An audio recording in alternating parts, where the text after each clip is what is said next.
You're on. Okay, so the computer. So I'm just gonna start with the checklist. The computer is on. We see the computer is on. Then I'm gonna go to the next one in order. So I'm gonna make sure the key is on, which is right here.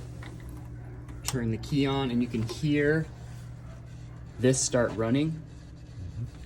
And then you're ready to start the Elite Sim program, which is right up here. Got an airplane on it. Double click. It's gonna ask you this. You just take it. Next screen you see is choose your airplane. What airplane do you want to choose today? Well, whatever we got closest to what's here, 172. Yeah, with the Garmin on it. 72 right here. Yeah. Yep. Okay.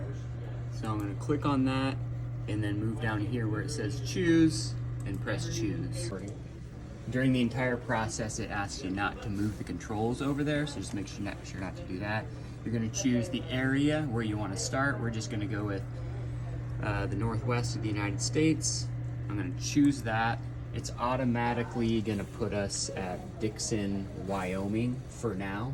That may change if I look into it a little more. It's gonna ask you if all the flight instruments are working, and you can't use it unless all the flight instruments are working. So we're just click OK. And we have here the map page, and we're over there, and we have it started with freeze up here. There's a freeze button right here where you can unfreeze it as well. You have on the menu right here, unfreeze. It's in red. So we'll just unfreeze it because it's also going to start. So now you go over here, back up to this. Now it says parking brake. And so once you've done all your pre-flight stuff and all that, you just press the parking brake to get free. And then, let's say you want to start at Port Angeles. We're just going to go to aircraft state and load. Initial position, double click, and then we'll go Mooney Steam 08 CLM. Double click. It says HI instrument was installed. Just click OK. Now we're on runway 8 at Port Angeles. I'll pull this down so you can kind of see. Yep, we're on the runway there. Our magnetic compass is showing we're on that runway. Okay. So it started with the engine is running. As you can see here, when I move the throttle up, you can see the tachometer go up. So I'm just going to move it back down to about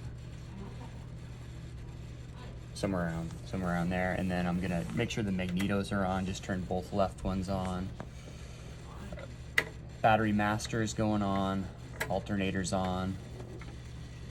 Radio master's on. Look at the checklist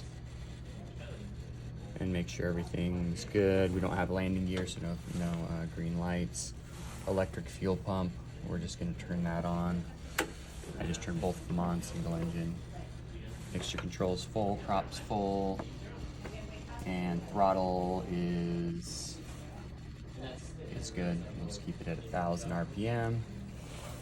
Yep, we already turned our mags on. Engine instruments, looking good. And then, so we have these, we can see these lit up. Yeah. Everything's lit up here. Then we have our GPS, it's not booted, even though this is on. So what I'm gonna do is I'm gonna turn this off with the C all the way to the left, and then I'm going to turn it back on, and it's starting to boot up now. Aha. I just didn't turn it all the way off. Yeah, Because I was trying to play with it. But. Yeah, I don't know why, because that would be not normal in one of ours, but it's just the way that it's. There we go, and then the rest is the same as doing. Enter, the database is expired. Enter, and then we're back to our normal operations. It's on freeze again, so I'm just gonna press unfreeze. And I could turn the parking brake off, but we have 1,000 RPM, so it's gonna start rolling. Okay, so it's ready for takeoff at this point. It's ready for takeoff at this point, yep.